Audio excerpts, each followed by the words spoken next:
The best Indian educational channel पर आप सभी का इस शाम 6 बजे वाली क्लास में पुनः अभिनंदन। हम बढ़ते बढ़ते अब जीव विज्ञान के इस आखिरी पड़ाव पर हैं जहां नियंत्रण और समन्वय पढ़ना है हमें। Control and coordination, control and coordination, ठीक है। नियंत्रण भी होगा और समन्वय भी होगा, बस फर्क थोड़ा थोड़ा दोनों में है।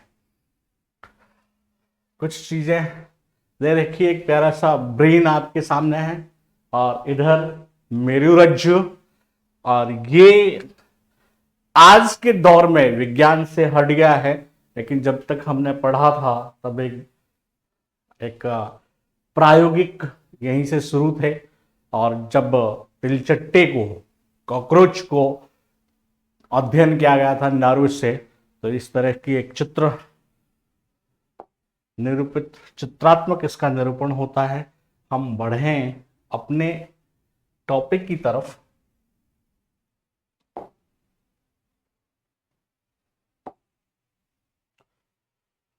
नियंत्रण और समन्वय की जब बात करेंगे तो हम सीधे सीधे तंत्रिका तंत्र की तरफ जाते हैं। तंत्रिका कोशिका या न्यूरॉन जिसकी संरचनात्मक इकाई होती है और ये संपूर्ण क्रियाविद शरीर में एक जाल की तरह फैला हुआ है। और एक तंत्रिका द्वारा दूसरी तंत्रिका को, एक न्यूरॉन से दूसरे न्यूरॉन को ये ट्रांसमिट होता है विद्युत आवेग से। जो भी संवेदनाएं ग्रहण हुई है वो, और इसका पूरा एक आप कह सकते हैं क्रियात्मक, संगठनात्मक, कार्यात्मक, प्रकार्यात्मक व्यवस्था हमें मिलती है। और इसी के भाग होते हैं हमारे मस्तिष्क, हमारा मेरुरज्जु, और इसके अलावा इससे जुड़ा हुआ तंत्र अंतःस्रावी तंत्र, एंडोक्राइन सिस्टम जो होता है या एंडोक्राइन ग्लैंड्स का पूरा जो सिस्टम है वो इसके साथ जुड़ा हुआ रहता है। एक पिक्चर आपके सामने है हमारे पूरे शरीर तंत्र को प्रदर्शित करता हुआ, जिसमें ऊपर ब्रेन दिखाया गया है, मस्तिष्क ये इसका प्रमुख भाग। उसके बाद यहीं से ये स्पाइनल कॉर्ड जो मेरुरज्जु जिसे कहा जाता है, फिर आपका ये वक्षीय स्पाइनल, ये जो यहां से मस्तिष्क से तंत्रिका तंत्र में तंत्रिकाओं से संपूर्ण क्रियाविधि संपन्न होती है। तो कपाल, ये मस्तिष्क से जो निकलेगी वो कपाली तंत्रिकाएं होंगी, और जो मेरुरज्जु से निकलेगी वो मेरु तंत्रिकाएं होंगी। इस तरीके से प्रदेश का मतलब ये जो शरीर भाग है, शरीर भाग से अलग अलग तंत्रिकाओं का जाल बिछा है। ये सर्वाइकल स्पाइनल नर्व्स बोली गई है, इन्हें थोरेसिस कहा जाएगा।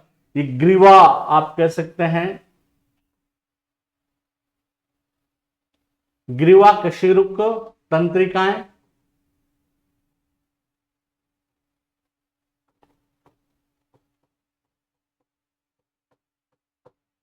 या तंत्रिका इस ग्रीवा मेरु तंत्रिकाएं। स्पाइनल के लिए एक शब्द आएगा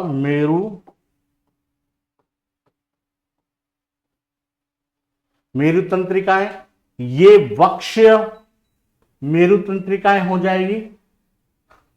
इधर ये सैक्रल पुच्छ भाग का पुच्छ तंत्रिकाएं, मेरु तंत्रिकाएं, और लंबर ये कटी प्रदेश का कटी मेरु तंत्रिकाएं, जो कटी प्रदेश को निरूपित संयोजित करती हैं। और ये जो कॉडल भाग होता है, ये जो मेरुदंड देख रहे हैं आप, ये पूरा यहां से मस्तिष्क वाले भाग से और नीचे तक जो ये मेरुदंड जा रहा है, ये मेरुदंड का अंतिम हिस्सा पुच्छ कशेरुक कहलाती है।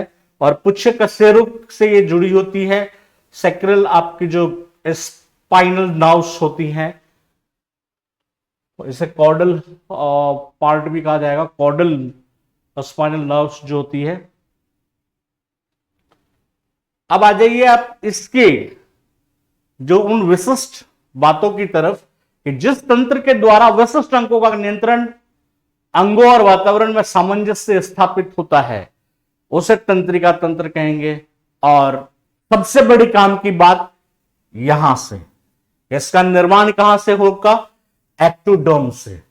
फिर आया तंत्रिका तंत्र, मस्तिष्क, मेरुरज्जु और इनसे निकलने वाली तंत्रिका, मतलब ये जो तंत्रिका तंत्र कहा जाता है, तंत्रिका तंत्र में कौन कौन शामिल है? मस्तिष्क शामिल है, मेरुरज्जु शामिल है और इनसे निकलने वाले तंत्रिका कोशिकाएं शामिल है। मनुष्य में सुविकसित तंत्रिका तंत्र पाया जाएगा, यह मनुष्य की सबसे बड़ी विशेषता है। और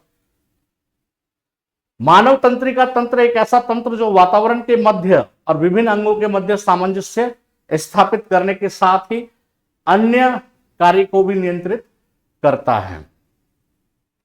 इस भाग में आप देखेंगे अलग अलग चित्र दे रखे हैं आपको। ये प्लेनेरिया का है, वहां हाइड्रा हो गई, और इधर तिलचट्टा या कॉकरोच, इनकी तंत्रिका तंत्र को बताया गया है। और आपको बता दूं, नॉन कॉर्डेटा, जब जंतु जगत को बांटा जाता है तो नॉन कॉर्डेट्स और कॉर्डेट्स में बांटा गया था। नॉन कॉर्डेटा के ये प्रारंभिक व्यवस्थाएं जो पढ़ते हैं हम पॉरीफेरा से लेकर, पहले प्रोटोजोआ से शुरू होता था, बदलते विज्ञान में वह प्रतिस्थापित हुआ तो पॉरीफेरा से लेकर जो आर्थ्रोपोडा एनेलिडा तक आप पहुंचेंगे, मॉलस्का होगा, वो सब नॉन कॉर्डेट्स में होंगे। उसी का एक भाग ये है।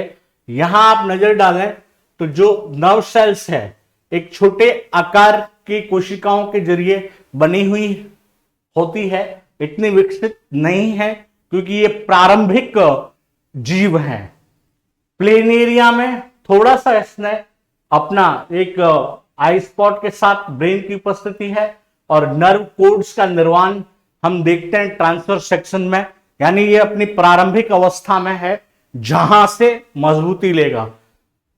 जैसे जैसे ये आर्थ्रोपोड्स में आते हैं तो वहां पर एक लगभग विकसित तंत्रिका तंत्र का रूप दिखाई देता है, क्योंकि इसमें गैंग्लिया मौजूद है, ऑप्टिक नर्व जो दृक तंत्रिकाएं हैं जो आंखों से रिलेटेड होती है वो है, इसमें एंटीनरी नर्व है, ब्रेन है, ब्रेन के साथ जो ये पूरा का पूरा एक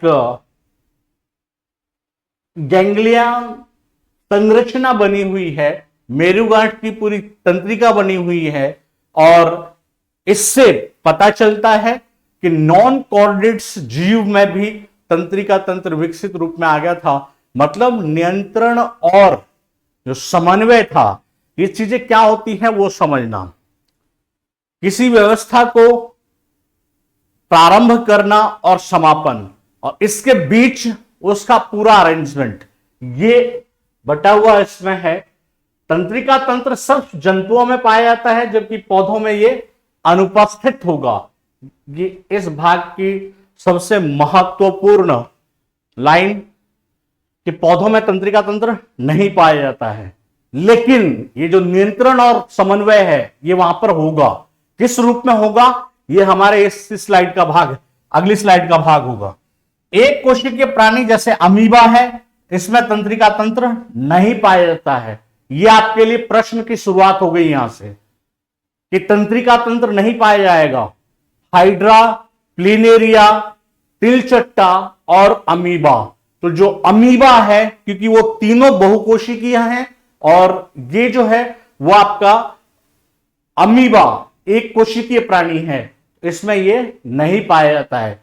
इसके उलट एक सवाल ये भी दे सकता है, अमीबा नाम नहीं भी दे, उन तीनों के साथ एक ऑप्शन आपको देख दे एक कोशिकीय जीव, तो वो भी आपका उत्तर होगा।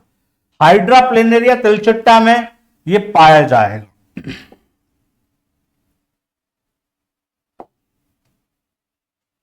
तंत्रिका तंत्र की कार्यात्मक इकाई न्यूरॉन होती है, ये हमें जानना है।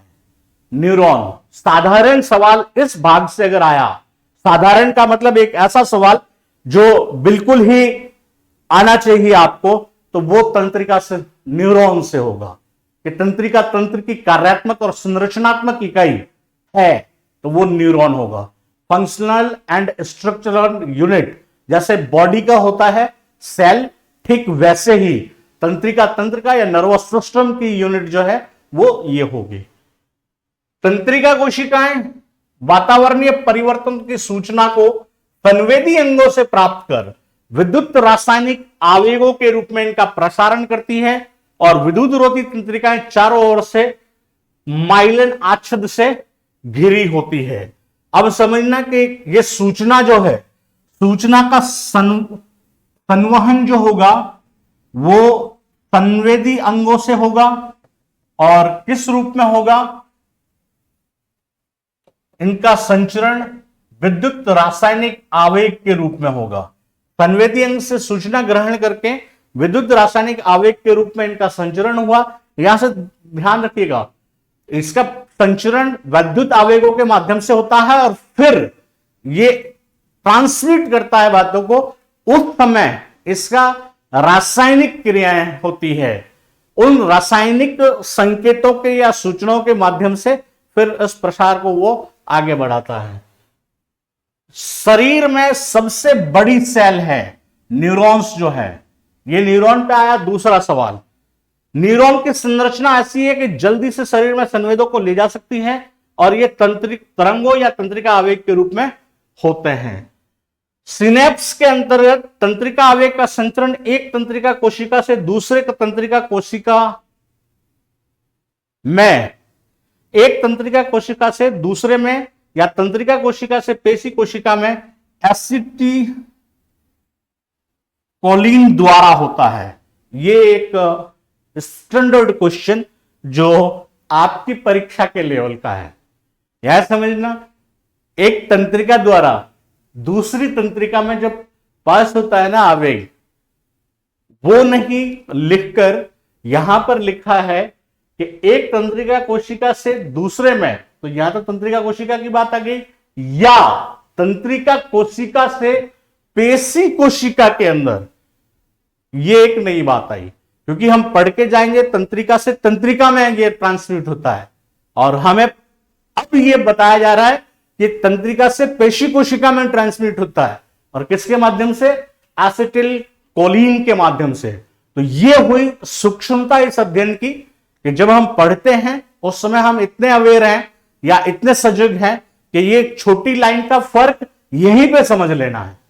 ये तकलीफ में कब डालता है, इसको उथला उथला खूब पढ़ा, इसने बताया आपको तंत्रिका से तंत्रिका का, और जैसे ही प्रश्न की भाषा हमने पढ़ी तंत्रिका से पेशी में, तो अब हमारे पास दो रास्ते बच गए हैं। एक तो वो जिसपे हमने पढ़ा है, फेथ करे कि नहीं भाषा बदली है, उत्तर वही है। दूसरा ये कि नहीं, हमने जो पढ़ा वो ये था कि तंत्रिका से तंत्रिका में जा रहा है, ये जो सवाल पूछ रहा है वो तंत्रिका से पेशी में। तो फिर हम या तो स्किप करेंगे या फिर उस घबराहट में या उस संशय में कुछ ऐसी गलती करेंगे जो फिर हमें कम से कम 50-70 हजार से पीछे धकेल देगा। 50-70 हजार इसलिए कह रहा हूं क्योंकि इसको सही इतने दिन नहीं करेंगे। मनुष्य में नियंत्रण और समन्वय तंत्रिका तंत्र और हार्मोनल प्रणाली के माध्यम से होगा, जिसे अंतःस्रावी प्रणाली कहा जाता है। अब इसको समझिएगा, ये एक बड़ा तंत्र है और बहुत महत्वपूर्ण भाग है।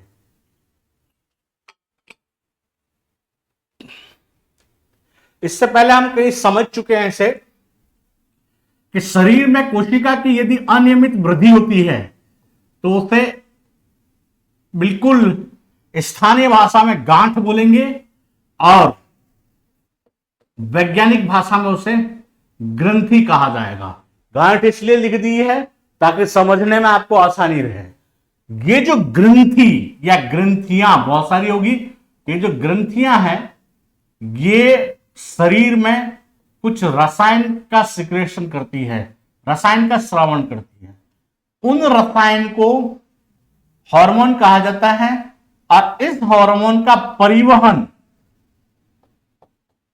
शरीर में दो प्रकार से होता है। एक के लिए नलिका उपस्थित है, दूसरे के लिए नलिका नहीं होती है। तो जिनके लिए नलिका होती है उन्हें नलिका युक्त, और जिनके लिए नलिका नहीं होती है उन्हें नलिका विहीन ग्रंथियां कहा जाता है। और ये नलिका विहीन ही जो है वो अंतःस्रावी ग्रंथि कहलाती है। और शरीर की समस्त अंतःस्रावी ग्रंथियां मिलकर अंतःस्रावी तंत्र का निर्माण करता है। और ये विशिष्ट वो ग्रंथियां हैं जो अपने द्वारा स्रावित जो सिक्रेट हार्मोन्स होते हैं उनसे शरीर के विभिन्न विभिन्न क्रियाओं पर नियंत्रण करता है। शरीर की 5 इंद्रियां, ये हम बचपन से पढ़ते आए हैं, जो संवेदी अंग हैं हमारे, रिसेप्टर्स कहलाते हैं क्योंकि ये ग्रहण करते हैं, ग्राही हैं ये। और संवेदी तंत्रिकाओं के माध्यम से रीढ़ की हड्डी और मस्तिष्क को विद्युत तरंगों के रूप में संदेश भेज सकते हैं।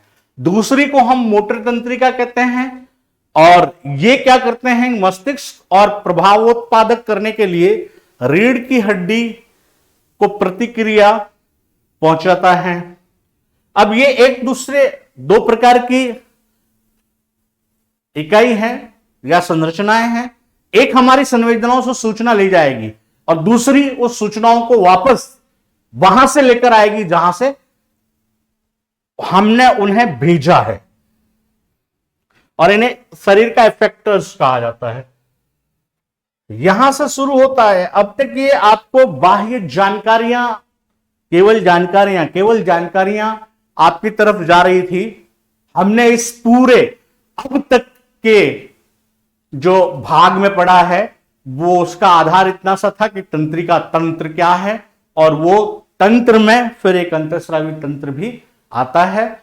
इसमें जो स्पेशल क्वेश्चन थे वो न्यूरॉन से रिलेटेड थे, न्यूरॉन से बनने वाले थे और न्यूरॉन से जुड़े हुए थे। ये आइए आप नर्वस सिस्टम, जो पूरा तंत्रिका तंत्र है, इसका एक वर्गीकरण दे रखा है।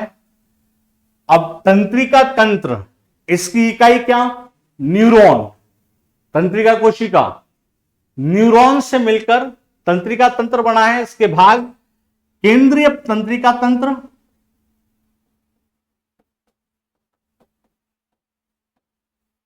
और दूसरा परिधीय तंत्रिका तंत्र, पेरिफेरल। यहां एक बात बड़े अच्छे से समझाना चाहूंगा कि यदि आपकी तैयारी पुरानी है तो जब भी आप राजस्थान बोर्ड की बुक्स को पढ़ेंगे तो यह तंत्रिका तंत्र 3 भागों में बटा हुआ रहता है। केंद्रीय तंत्रिका तंत्र, परिधीय तंत्रिका तंत्र और स्वायत्त तंत्रिका तंत्र। लेकिन एनसीईआरटी पाठ्यक्रम जब से हमने पढ़ना शुरू किया, एनसीईआरटी तंत्रिका तंत्र को केवल 2 भागों में बांटता है, इसलिए यह जानकारी आपके लिए ज्यादा महत्वपूर्ण है। और उन 2 भागों में केवल तंत्रिका तंत्र, केंद्रीय तंत्रिका तंत्र और परिधीय तंत्रिका तंत्र है, और परिधीय में ही शामिल कर लिया स्वायत्त तंत्रिका तंत्र को पढ़ लिया जाता है। तो वो जो तीसरा भाग था वो विलोपित करके यहां आ जाएगा। फिर केंद्रीय तंत्रिका तंत्र ब्रेन, मस्तिष्क और ये मेरुरज्जु, और इधर आता है सोमैटिक नर्वस सिस्टम और ऑटोनॉमस, जो आपका कायिक हो जाएगा और स्वप्रेरित हो जाएगा। ये वॉलेंट्री है, ये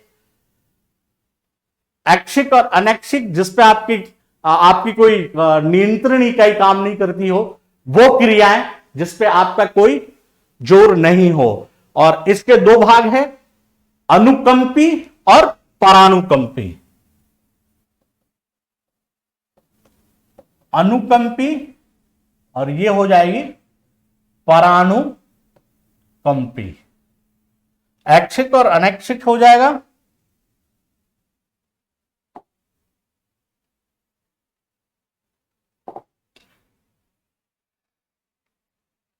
एक शब्द था वहां पर सोमेटिक, इसको समझिएगा क्योंकि ये गुणसूत्र वाले माध्यम में काफी स्पेशलाइज्ड होकर आया है। थोड़ा सा बताते चले, वापस इस पर आ जाएंगे। एक शब्द आता है दैहिक गुणसूत्र, एक शब्द आता है कायिक गुणसूत्र, और एक शब्द आता है ऑटोसोम्स। ये सोमेटिक और इसको ऑटो बोला जाएगा। अब ये सामान्य तौर पर दैहिक कोशिका या दैहिक गुणसूत्र 2n माने गए थे। फिर कायिक शब्द, उस समय इसको कायिक और लैंगिक दो भागों में बांटा गया था। तो ये शब्द जो 22 जोड़ी कोशिका होती थी, 44, उसे निरूपित 22 से करते थे, 22 जोड़े से करते थे। लेकिन एक कलेश हिंदी के रूप में अभी जो आप पढ़ रहे हैं उसको समझिएगा।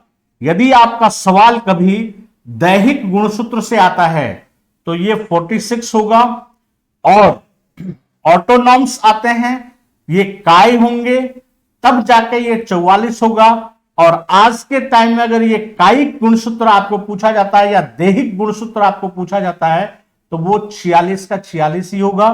ऑटोनॉम्स, अब इसके लिए हिंदी शब्द क्या लिखी हुई है? कय गुणसूत्र या काय गुणसूत्र। कय गुणसूत्र या काय गुणसूत्र अगर आता है तो ये 44 होगा। दैहिक और कायिक को एक दूसरे के समानार्थी आरपीएससी की एक परीक्षा में साबित किया गया और ये पूछा जा चुका सवाल है जिसका उत्तर 46 माना गया। तो ये एक विसंगति दिखी थी हमारे क्वेश्चन आर में, ये था, और हो सकता है आगे भी हो, तो इसको भी आप समझते हुए निकलिएगा।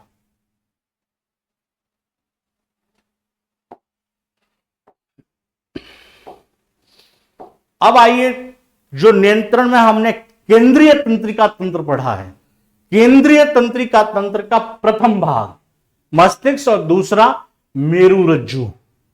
अब इस मस्तिष्क के चित्र पे अगर फोकस करो तो ये आपका अग्र भाग है, ये थोड़ा सा इस तरफ मध्य मस्तिष्क का भाग होगा, ज्यादा नहीं होगा, और फिर ये पीछे इसका अनुमस्तिष्क आ जाता है, या आप कह सकते हैं पश्चिम मस्तिष्क आ जाएगा।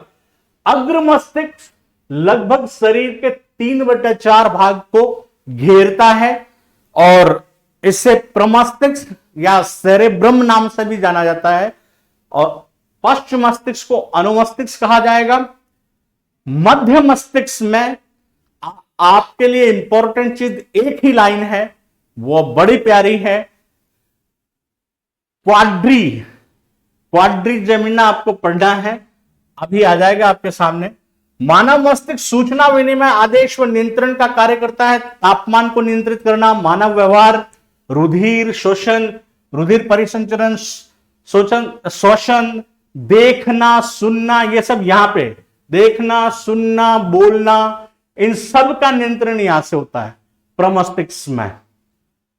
मस्तिष्क की खोपड़ी के क्रेनियम, ये मस्तिष्क जो होता है वो खोपड़ी के क्रेनियम में स्थित होगा, क्योंकि कपाल में है। हमारे ये केश हैं, केश के नीचे ये पेशिया संरचना है, फिर कपाल आती है, और कपाल के अंदर ये सुरक्षित होगा। और सबसे बड़ी बात कि इतना सा ध्यान रखिएगा कि जब हम किसी ऐसे सामान को परिवहन में डालते हैं जिसके टकराने से टूट फूट की आशंका हो, तो हमारी पैकिंग कितनी मजबूत होती है। ठीक वैसी ही पैकिंग हमारे इस मस्तिष्क की है। बाहर कपाल जैसा मजबूत संरचना के बाद भी 3 लेयर बनी हुई है, फिर झिल्ली अंदर है, उसके बाद मस्तिष्क आता है। ड्यूरामेटर, अरेक्नॉइड, पायामेटर, ये सब मौजूद है।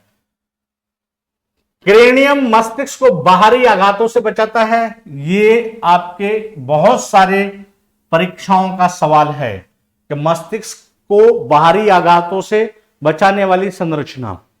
मस्तिष्क के आवरण के बीच एक खांच की तरह का द्रव्य मस्तिष्क मेरुद्रव्य या प्रमस्तिष्क मेरुद्रव्य मौजूद होता है। इससे रिलेटेड एक बढ़िया क्वेश्चन है आपके पीएससी का। स्तनधारियों में मस्तिष्क और मेरुदंड, तीन मीनिंग्स, इसको ध्यान से देखना। ये अपन सामान्य रूप से इसको मेनिंजाइज पढ़ते हैं, कई जगह ये मीनिंग्स छपा हुआ आता है। ड्यूरामीटर, अरेक्नाइड और पायामीटर से घिरे रहेंगे। और मेनिंजाइटिस में यही जीवाणुओं द्वारा, जो मेनिंजाइटिस रोग कह सकते हैं या एक समस्या कह दें जो होगा, उसमें ये जीवाणु संक्रमित होने से सिर दर्द, उल्टी और दर्द हो जाता है। मेनिंजाइटिस को अगर नहीं पहचान रहे हैं तो यहां से आप उसके परिणाम को देख के अच्छे से पहचान जाओगे। जैसे ही नाम ले सर दर्द का, वॉमिटिंग का, तो हमें पता चल जाता है कि शरीर को ये हुआ क्यों, आज दिन तक सर दर्द होता है, ये हमें पता है। जी विचलित हुआ, वॉमिटिंग हुई, ये पता है। और शरीर में कुछ दर्द महसूस हो रहा है, ये पता चल गया। लेकिन हुआ क्यों, जीवाणुओं का संक्रमण था। और प्रभावी किसको किया, मेनिंजाइटिस को, यदि ब्रेन से रिलेटेड है तो मेनिंजाइटिस को प्रभावित करते ही मेनिंजाइटिस है। मस्तिष्क और मेरुदंड के अंदर और बाहर, इसको पहचानिएगा। ये फिर एक ऐसी चीज है जो बहुत जगह है, सेरेब्रो स्पाइनल फ्लूइड, इससे आप समझेंगे। सेरेब्रो स्पाइनल द्रव या प्रमस्तिष्क मेरुद्रव, इसका हिंदी तो लिख ही लीजिए, प्रमस्तिष्क मेरुद्रव।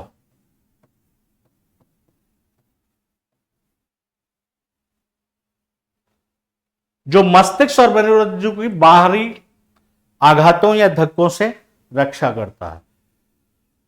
सीधा सपाट सवाल अगर आना हो तो ये अच्छा स्थान है बेटा, इसलिए कि वो एफ का ई हो गया था, CSF।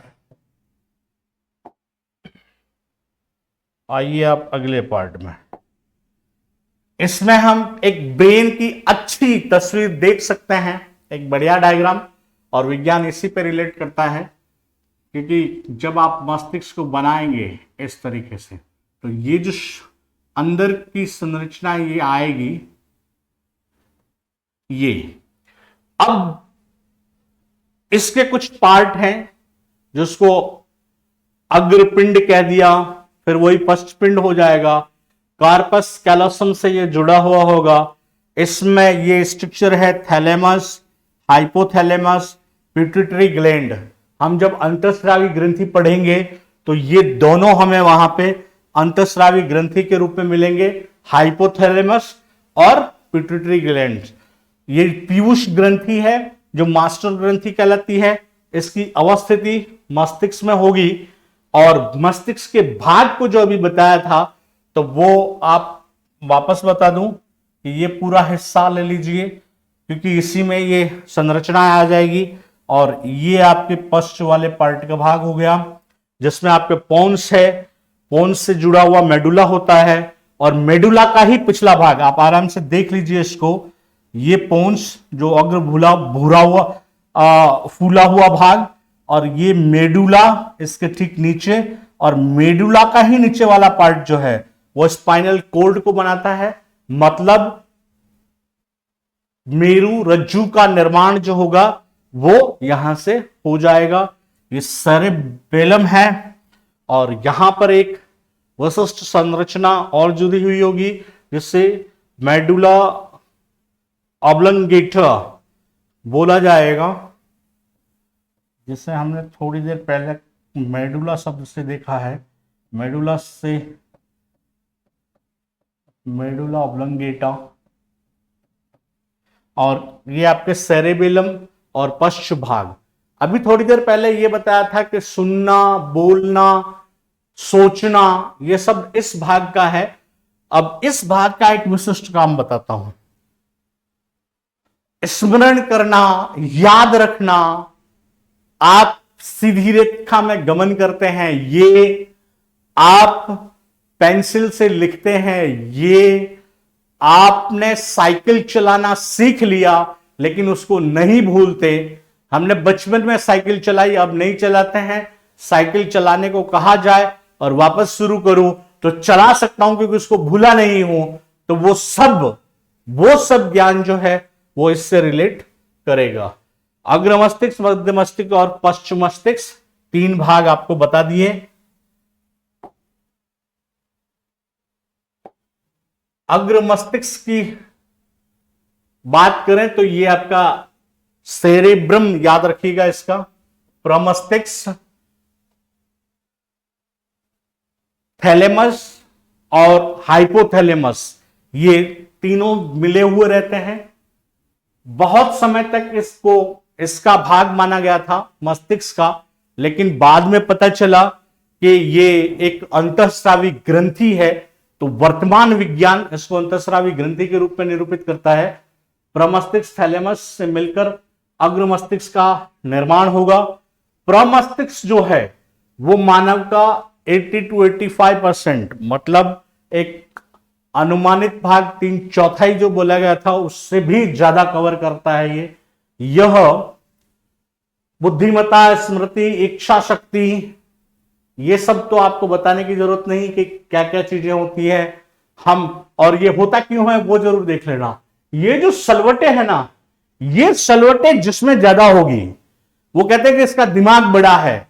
नहीं, दिमाग बड़ा नहीं होता। दिमाग तो वही है जो आपका 1350 से लेके 1500 ग्राम का दिमाग होगा, तो वही होगा। वो किसी का 2000 ग्राम या 1000 ग्राम, क्लास में कम नंबर आ रहे हैं तो कि इसका दिमाग 1000 ग्राम का है, नेवर। उसकी विशिष्टता यहां से आएगी जिसके दिमाग में, जब इस बात को काटते हैं ना कि उसका दिमाग ज्यादा तेज नहीं है, तेरे बराबर ही है, तो वो बच्चा सोचता है कि मेरे बराबर ही है तो ये एक बार में याद कर लेता है, मेरे से याद नहीं होता। बच्चे बाल मन में सवाल बड़े अच्छे से आते हैं। मैं यहां 10 घंटे से पढ़ रहा हूं, मेरे को याद नहीं हो रहा है, वो आधे घंटे में याद करके बैठ गया। हाँ बच्चा, वो फर्क है, कंसंट्रेशन का है, और वो फर्क है इन सलवटों का। लेकिन इसका मतलब ये नहीं कि आप उससे हारे हुए हैं, केवल अपने प्रयासों को बढ़ाने की जरूरत होती है। ये सलवटें जिसकी बल खाती होंगी वो निश्चित रूप से थोड़ा बुद्धि से विशिष्ट होगा। इच्छा शक्ति जो हमारे मन में पनपती है, ऐच्छिक गतियां हैं जिसपे हमारा नियंत्रण है, हमारी मर्जी होगी तब हम वो काम करेंगे या वो गति होगी। वाणी और चिंतन का केंद्र, ये सब प्रमस्तिष्क से नियंत्रित। अग्र मस्तिष्क सेरेब्रम में 2 दायां और बायां गोलार्ध होते हैं। दोनों, ये लाइन आपके सबसे ज्यादा काम की, दोनों जो गोलार्ध है वो कार्पस कैलोसम द्वारा जुड़े हुए रहते हैं। एक लंबा गहरा विदर खांच प्रमस्तिष्क को इन दोनों हेमिस्फेयर में डिवाइड करता है। और ये जो गोलार्ध बटे हुए होते हैं, ये गोलार्ध इन दोनों, ये जो मस्तिष्क होगा, ये आप इसकी कल्पना कर दीजिए कि ये 2 पिंड है और ये दोनों पिंड जिससे जुड़ा हुआ है वो हो गया आपका ये विदर जिसकी बात की है, जिसने इसको 2 भागों में बांटा है। अब प्रत्येक गोलार्ध में धूसर द्रव भी है और श्वेत द्रव अंदर की ओर भरा हुआ पड़ा है। धूसर द्रव में तंत्रिकाएं पाई जाएंगी। इस द्रव का रंग धूसर दिखाई देता है और दोनों गोलार्ध आपस में, वापस आया कि दोनों गोलार्ध आपस में कार्पस कैलोसम के द्वारा, मतलब मस्तिष्क की संरचना एक पिंड के रूप में है और वो जो द्विपालित पिंड है, इन द्विपालित पिंडों को जोड़ता जो है वो कार्पस कैलोसम है।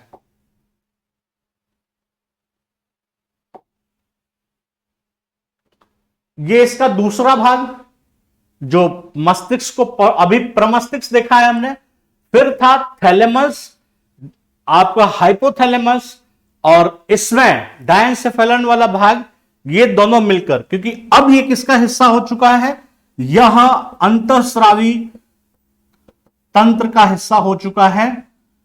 बहुत सालों तक रिसर्च चलती रही और उसके बाद इसे पीयूष ग्रंथि के ऊपर, पीयूष ग्रंथि को मास्टर ग्रंथि कहते थे और ये मास्टर ऑफ मास्टर ग्लैंड कही जाती है। तो एक अच्छा सवाल आपके लिए यहां से भी, डायंसेफेलॉन ये सेरेब्रम के पीछे तथा नीचे और गोलार्ध के बीच स्थित है। इसी के दो भाग आपके थैलेमस और हाइपोथैलेमस है। इसको जब पढ़ो तो थोड़ा सा सावधानी से पढ़ना, क्योंकि ये डाइएनसेफेलॉन होगा। फिर क्या ये रिपीट थोड़ा फास्ट पढ़ते हैं तो ये डायंसेफेलॉन सुनाई देता है। हाइपोथैलेमस भूख प्यास ताप नियंत्रण और उपापचयिक, हाइपोथैलेमस को एक सीधे से भाग से समझना, उपापचयिक क्रियाओं का नियंत्रणकारी है और अन्य अंतःस्रावी ग्रंथियों के ऊपर इसका नियंत्रण होता है। यह आया आपका मिड ब्रेन, और मिड ब्रेन एक छोटा सा पार्ट है, इसकी कोई विशिष्ट संरचना नहीं, इसकी कोई विशिष्ट कार्यात्मक भूमिका नहीं, केवल इतनी सी है कि ये प्रमस्तिष्क को अनुमस्तिष्क के साथ जोड़ता है और वो नाम ही आपके काम का है, कॉर्पोरा क्वाड्रिजेमिना या जमीन, कॉर्पोरा क्वाड्रिजेमिन या क्वाड्रिजेमिना। अब इस नाम को थोड़ा सा व्याख्या स्वरूप में देख लीजिए, कॉर्पोरा क्वाड्रिजेमिन।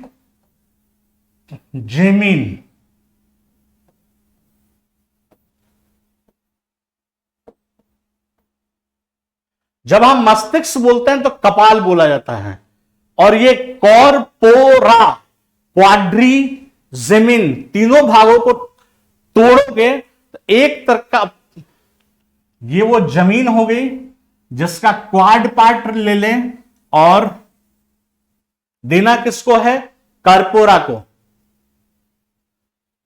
अब आता हूं मुद्दे पे कि अलग अलग प्रदेशों की अलग अलग बात होती है। मेरे एक अच्छे दोस्त का नाम यदि कर्पूर है, वैसे किस मुख्यमंत्री जी का भी रहा हुआ ये नाम, तो कर्पूरा कर देते हैं लोग, या जो अच्छे मित्र होते हैं कर्पूरा कर देते हैं। कर्पूरा को जमीन का 4 भाग दे दीजिए, 4 को विज्ञान में क्वाड कहते हैं, और वो जमीन आ गया। आप इस चीज से कभी नहीं भूलेंगे। बस एक दोस्त कर्पूरा रखना, कर्पूरा आपका मित्र हुआ तो क्वाड आप साइंस में 4 को पढ़ते पढ़ते आए हैं, नहीं पढ़े हैं तब भी विज्ञान ने शुरुआत में ही आपको क्वाड पढ़ा दिया था, और जमीन उसको बांटनी है, तो कहीं चुकेंगे नहीं आप इससे। 2 पिंड दृष्टि के लिए, निचले 2 पिंड श्रवण के लिए उत्तरदायी होंगे। अभी आपने जो पिंडों को बांटा था, एक दृष्टि के लिए और एक सुनने के लिए। फिर आए आप इसके अंतिम भाग पर, जो अनुमस्तिष्क होगा।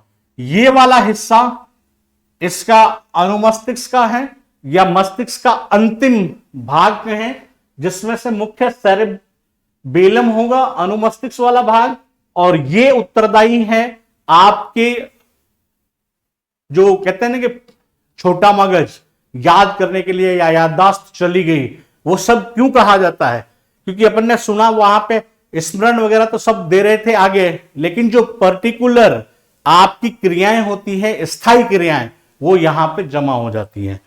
और इसी से जुड़ा एक अंतःस्रावी तंत्र ग्रंथि भी आएगी, और एक अच्छा उदाहरण भी आएगा। हमें कहीं जाना होता है, या हमारे घर में कोई शादी होती है, या हमारे घर में कोई ऐसा फंक्शन होने वाला होता है, याद कीजिएगा उस दिन ना तो हमें कोई अलार्म जगाता है, उस दिन ना हमें कोई घर के बड़े जगाते हैं। हम खुद, अगर वो काम 4 बजे का है तो 2 बजे उठ जाएंगे, 3 बजे उठ जाएंगे, और 3:30 तो कोई रोक ही नहीं सकता। लेकिन 4 बजे अगर काम है सुबह, तब भी हम इतना जल्दी अलर्ट हो जाते हैं। ये सारी नियंत्रणकारी शक्तियां मस्तिष्क के इस भाग में सुरक्षित रहती है। आपने याद किया, और एक सबसे बड़ी समस्या विद्यार्थी जगत की, हमने पूरा पढ़ा सर भूल गए हैं, याद ही नहीं होता। नहीं, आपने जो पढ़ा है वो सारा इस मगज को जा चुका है, दिमाग के इस भाग में जा चुका है, और अगर आप अंडरस्टैंडिंग से पढ़ते हैं तो वो रिकॉल पावर में वापस आप गेन कर सकते हैं। हाँ, यदि रटा है तो कुछ अंश खोने का डर उसमें है, लेकिन अगर आपने उसको आत्मसात कर लिया है, पूरा अंडरस्टैंडिंग से पढ़ा है, तो ये रिकॉल टाइम में वापस यहीं से यही ब्रेन आपको बाहर फेंकता है। और वो परीक्षा भगवान में कहते हैं ना कि पेन इतनी तेजी से चलने लगती है कि आपको पता ही नहीं लगता कि ये सारी चीजें आ कहां से रही है, वो ये नियंत्रण करता है। मेडुला से आपकी पूरी स्पाइनल कॉर्ड बनेगी, उसकी शुरुआत यहां से है। तो एक प्रश्न यहां से भी होता है कि स्पाइनल कॉर्ड की उत्पत्ति कहां से हुई, या पोन्स मस्तिष्क के किस भाग का हिस्सा है, सेरेबेलम मस्तिष्क के किस भाग का हिस्सा है, या मेडुला ऑब्लिंगेटा के मस्तिष्क के किस भाग का हिस्सा है। अनुमस्तिष्क मस्तिष्क का दूसरा बड़ा भाग, और ये ऐच्छिक पेशियों को, हाथ पैर की पेशियों को नियंत्रित करेगा। अब यही खूबसूरती है इसकी, ये ध्यान रखना, अंतःस्रावी तंत्र में तो इससे भी बड़ा होगा कि हाथ पैर की अस्थियां नियंत्रित हो रही है मस्तिष्क के किसके भाग से, पिछले भाग से।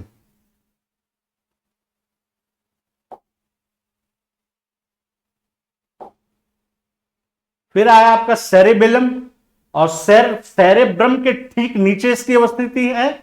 और दूसरे आपके प्रश्न का एक बड़ा आधार कि ये कार्य का संतुलन बनाने के लिए उत्तरदायी है, यानी शरीर का संतुलन मस्तिष्क का एक प्रमुख भाग होता है, और वो आपके पश्च मस्तिष्क का काम होता है। पोन्स वेरोलाई श्वसन को नियंत्रित करेगा, और मेडुला ऑब्लिंगेटा जो पीछे अपन बात करते आए थे, ये मस्तिष्क का सबसे पिछला भाग, पोन्स और मेरुरज्जु के बीच। इस चित्र से अच्छे से समझ सकते हैं आप कि ये मेडुला ऑब्लिंगेटा की स्थिति है और इन दोनों से जुड़ा हुआ है। हृदय स्पंदन, रुधिर नलिका, लार ग्रंथि या लार का जो श्रवण होता है, और श्वसन गति की दर, इन सब के साथ ये आपके प्रश्न का दूसरा इंपॉर्टेंट पार्ट, अनैच्छिक गतियों को जो भी नियंत्रित करता है, जिन गतियों पे या जिन क्रियाओं पे हमारा नियंत्रण नहीं है, चाहे वो उत्सर्जन से रिलेटेड हो, चाहे वो जनन इंद्रियों से रिलेटेड हो, जो हमारे नियंत्रण में नहीं है, पलक झपकाना ये हमारे नियंत्रण में नहीं है, स्वादिष्ट व्यंजन को देखकर मुंह में लार आना ये हमारे नियंत्रण में नहीं है, वो सारे इस तरीके की अनियंत्रित गतियों को नियंत्रित करने का काम जो होता है वो मेडुला ऑब्लिंगेटा का होगा। फिर आता है मस्तिष्क का एक दूसरा महत्वपूर्ण भाग। अब एक घटना याद करा दूं, विद्यालय में बच्चे खेलते खेलते गिर गए। प्रारंभिक जो उत्तरदायी है वो किसी भी शिक्षक का यह होता है कि उस बच्चे को अस्पताल पहुंचा दिया जाए, और अब अस्पताल बच्चा पहुंच रहा है, रिपोर्टिंग प्रिंसिपल को होगी, लेकिन प्रिंसिपल, ऑनरेबल प्रिंसिपल तक सूचना आपको पहुंचानी है। लेकिन आप यह वेट नहीं कर सकते कि एक बच्चे का सर फूटा हुआ है और साहब आदेश लिखेंगे कि अब आप इसको अस्पताल लेके जाइए, तब आप उस बच्चे को लेके जाएंगे। नहीं, वो बच्चा तत्काल अस्पताल की तरफ जाए और सूचना संस्था प्रधान महोदय को पहुंचा दी जाए। अब ये जो कोऑर्डिनेशन बीच में जिस शिक्षक ने किया है वही आपका मेरुरज्जु है। गलती से मेरा हाथ अग्नि में पहुंचा, यहां से संवेदनाएं निकली, तंत्रिकाएं उसको लेकर मस्तिष्क के लिए रवाना हुई है, लेकिन बीच में मेरुरज्जु ने एक व्यवस्था दी कि कुछ तंत्रिकाओं को सूचना देने के लिए भेज दिया कि मस्तिष्क को यह कहा जाए कि यह घटना घटित हुई है, और बीच में उस मोटर जो संदेश तंत्र थे या तंत्रिकाएं थी, उनके जरिए हाथ को यह निर्देश जाता है कि आप अपना हाथ पीछे हटाइए, अन्यथा जल जाएंगे या ये पिन आपको गहरी चुभ सकती है। तो ये जो कोऑर्डिनेशन हुआ है वो कोऑर्डिनेशन मेरुरज्जु ने स्थापित किया है, और इस क्रिया को प्रतिवृत्ति क्रिया कहा है।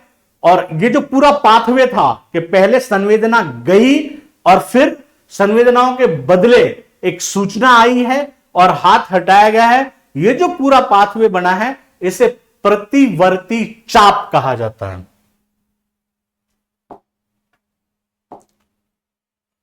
मेडुला ऑब्लिंगेटा का पिछला भाग ही मेरुरज्जु बनाता है। इससे 31 जोड़ी तंत्रिकाएं निकलती है ये अलग अलग प्रदेशों में होगी। ग्रीवा भाग में होगी, ग्रीवा भाग के बाद वक्ष्य भाग में होगी, कटी प्रदेश में होगी और जो कॉर्डल पार्ट में होगी। यह प्रतिवर्ती क्रिया का केंद्र होता है। अभी बता दिया मैंने आपको, मस्तिष्क और मेरु तंत्रिकाओं के बीच सेतु का काम करता है। मस्तिष्क से निकलने वाली मस्तिष्क तंत्रिका और मेरुरज्जु से निकलने वाली मेरु तंत्रिका। मेरुरज्जु की दोनों सतह पर एक एक खाच पाई जाएगी जिसे डॉर्सल फिशर और वेंट्रल फिशर कहते हैं।